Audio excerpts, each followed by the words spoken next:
अस्सलामुअलैकुम नाज़रीन, मैं हूं आपकी मेजबान नाइला भट्टी और नजर डालते हैं आज की अहम तरीन खबरों पर। केटीए पीपल्स लेबर यूनियन के सरबराह मोहम्मद अशरफ अपने मुखालफिन से मिलने उनके दफ्तर पहुंच गए। मजदूर यूनियन के चेयरमैन मतीन शेख और केटीए में न्यू यूनियन रजिस्टर कराने वाले कमरुल जफर से मुलाकात में आने वाले रेफरेंडम में ताउन की दरख्वास्त की। खुशी हुई कि अपने पुराने दोस्तों से मिलकर सबसे बड़ी चीज़ कि अपनी खुदी को ख़त्म करके कोई भी काम किया जाए उसमें काफ़ी असर होता है।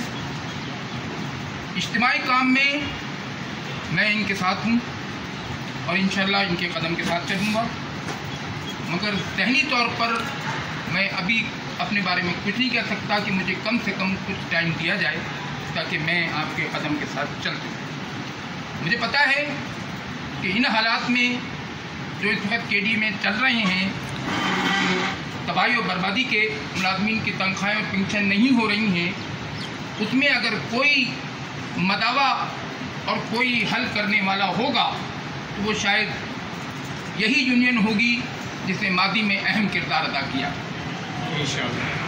यहाँ शख्सियत खेल नहीं है, यहाँ इज्तिमाई खेल है और कमरुल जफर खान इंशाअल्लाह यूनाइटेड लेबर यूनियन की जानिब से आपके साथ कदम ब कदम चलेगी और इंशाअल्लाह आपको कभी भी ये मायूस नहीं होने देगी कि हम तन्हा हैं। हम एक हैं तो सब कुछ है और अगर हम एक हैं तो केडीए है तरफ जाए। बहुत बहुत